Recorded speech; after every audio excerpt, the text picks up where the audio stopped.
माँ सरस्वती के चरणों में सादर नमन।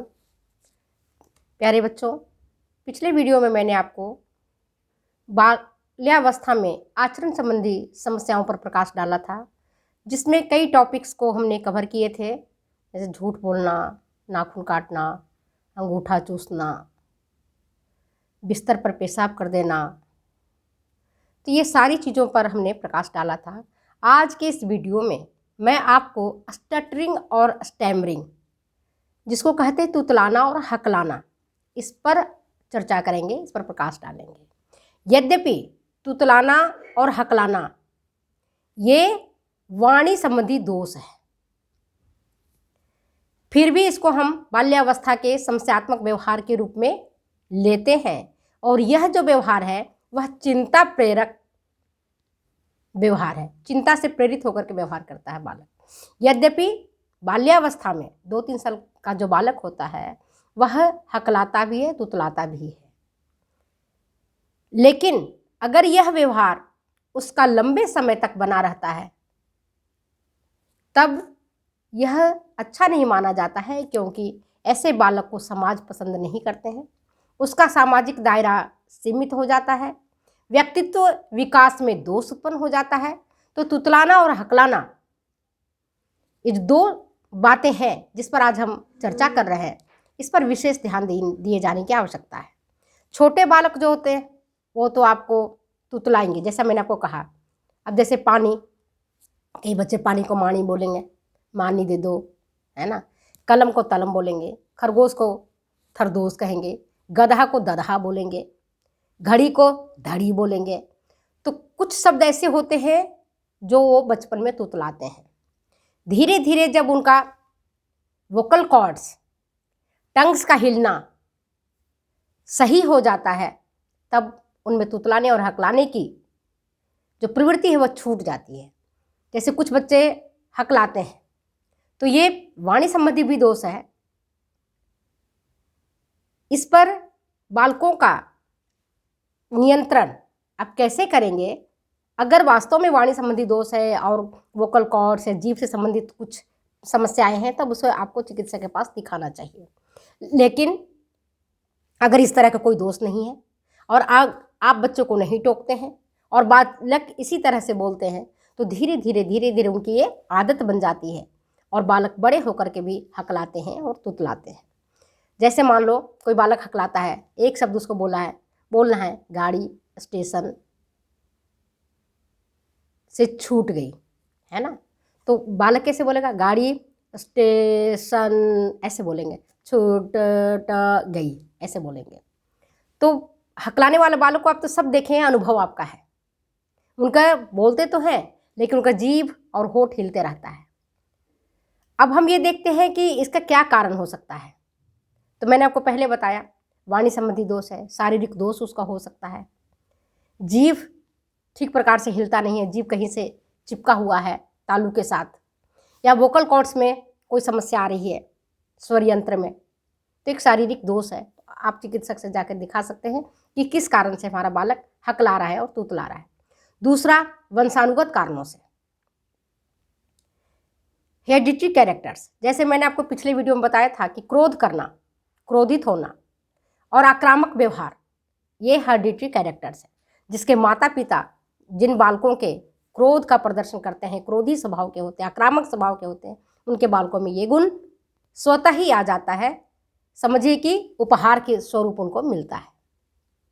इसी प्रकार से हकलाना और तुतलाना ये भी वंशानुगत कारणों से हो सकता है। अगर माता पिता हकलाते हैं, तुतलाते हैं, तो बालकों में ये भी एक गुण आ जाता है। और ऐसे भी आप देखे हैं कि बालक माता पिता का ही नकल करता है। अगर माता पिता जिस तरह से बोलते हैं, जिस तरह से उनका व्यवहार प्रदर्शित करते हैं परिवार में, बालक आगे चल करके बड़ा होकर के उसी तरह का व्यवहार को प्रदर्शित करता है। तो वंशानुगत कारणों से हो सकता है। कई बालक बचपन में तुतलाते हैं, मैंने आपको बताया भी है। जैसे कलम को तलम बोलेंगे, घड़ी को धड़ी बोलेंगे, घड़ा को धड़ा बोलेंगे, गधा को ददहा बोलेंगे, दूध को दूध बोलेंगे, घास को घास बोलेंगे, कई सारी चीज़ें से बोलते हैं। तो आप 2-3 साल के बालक अगर हो जाए तो आप उनको तुतलाने वाली और हकलाने वाली आदत को छुड़वाने का प्रयास करें। अगर बालक इसके बावजूद भी बोलता है, अगर आप उनको प्रेरित करते हैं बोलने के लिए, तब बालक तो सोचता ही प्रशंसा मेरा हो रहा है, और बालक इस आदत को नहीं छोड़ना चाहेगा। लेकिन अगर आप उनको टोकते रहेंगे तो धीरे धीरे ये बालक उन आदतों को छोड़ देगा। तो सबसे पहले जब बालक तुतलाता है और घर वाले प्रशंसा करते हैं, तो प्रशंसा के कारण भी बालक तुतलाता है और हकलाता है। और कई बार बालक संवेगात्मक तनाव के कारण या अत्यधिक उत्तेजना के कारण तुतलाने लगते हैं। कई बार जल्दी बोलने के कारण भी कई शब्द छूट जाते हैं। आप भी देखो, जैसे कि आप कभी मंच पर नहीं गए हो और आपको मैं मंच पर खड़ा कर दूं कि आज आपको बोलना है, पीछे बैठ करके बोलना, बेंच पर बैठ करके बोलना, किसी का पीछे से कमेंट करना बहुत आसान होता है।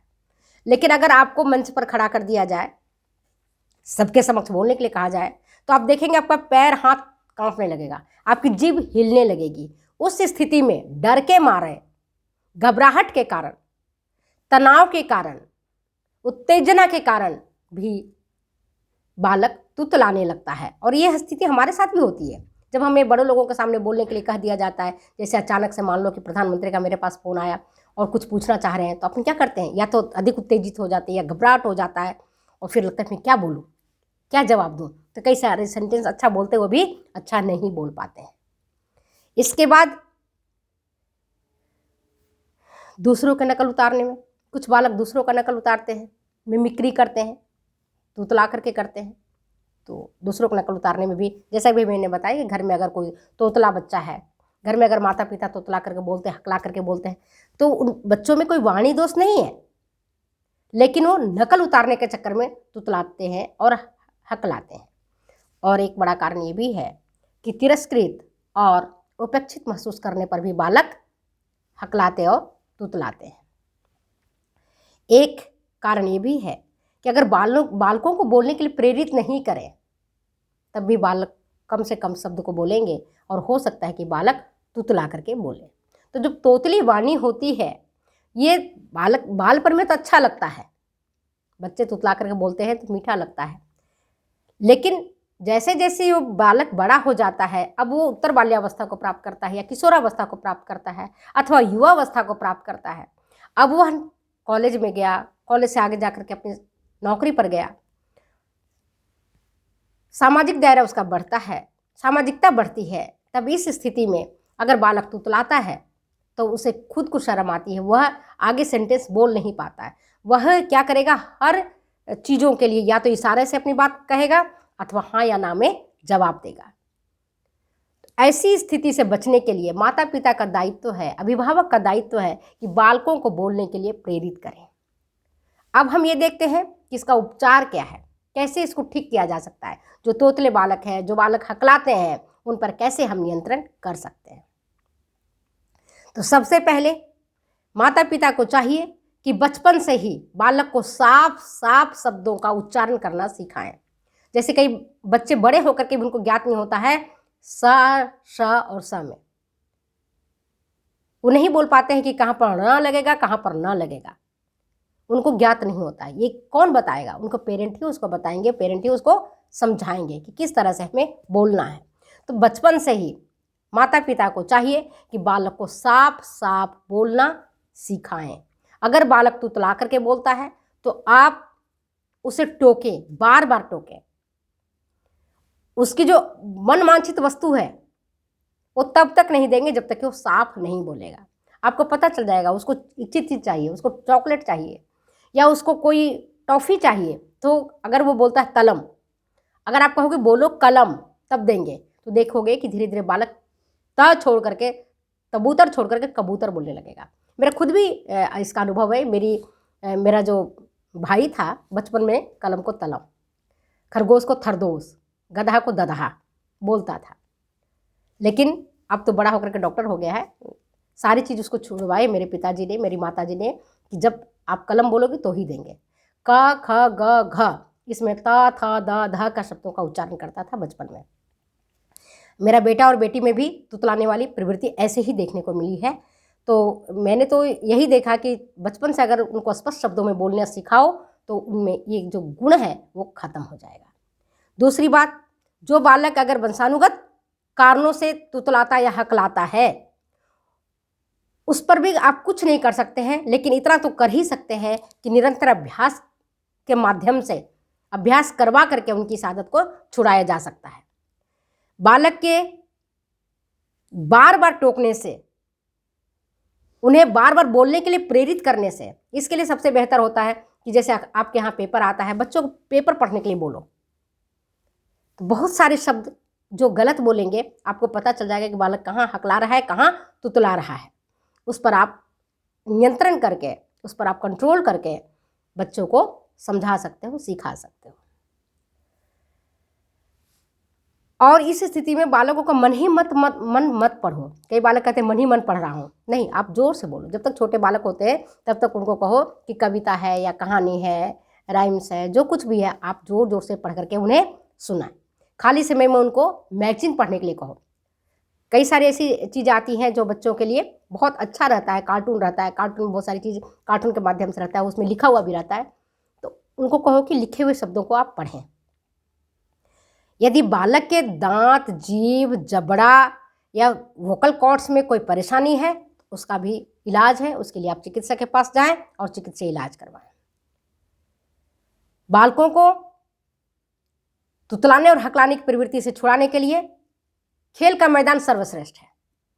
बालकों के साथ उसको खेलने के लिए भेजें। जब वो अपनी बात को बोलेगा, जब अधिक से अधिक बोलेगा, तो हकलाने और तुतलाने वाली स्थिति उनकी कम से कम हो जाएगी। धीरे धीरे उनमें आत्मविश्वास जगेगा, बालकों को बोलने का अवसर मिलेगा, और छोटे बालक दूसरे बालक से ज़्यादा सीखते हैं, अपने हम उम्र के बालकों से ज़्यादा सीखते हैं, तो उनको ऐसा करने के लिए कहें।